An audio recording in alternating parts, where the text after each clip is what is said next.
Polri mendalami dugaan Irjen Verdi Sambo turut ikut menembak Brigadir Nofriansah Yosua Huta Barat alias Brigadir J dalam insiden berdarah di rumah dinasnya di Kompleks Polri Duren 3, Jakarta Selatan.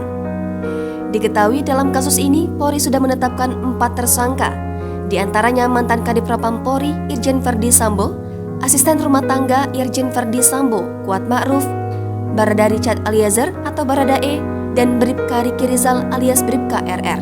Mereka dijerat pasal 340 subsidiar pasal 338, Jungto pasal 55 dan pasal 56 tentang pembunuhan berencana. Saat ini, tim khusus Polri masih mendalami kemungkinan Verdi Sambo ikut menembak Brigadir J. Menurut Kadif Humas Polri, Irjen Dedi Prasetyo saat dikonfirmasi pada Senin 15 Agustus 2022 mengatakan bahwa penyidikan yang dilakukan pihak kepolisian masih sesuai dengan keterangan awal, yakni Irjen Verdi Sambo meminta Barada Richard Eliezer alias Baradae menembak Brigadir J.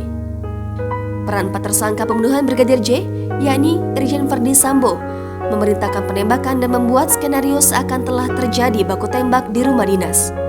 Bribka RR turut membantu dan menyaksikan penembakan. Baradae berperan melakukan penembakan terhadap korban Brigadir J. KM turut membantu dan menyaksikan penembakan korban. Jangan lupa subscribe, share, komen, dan like ya.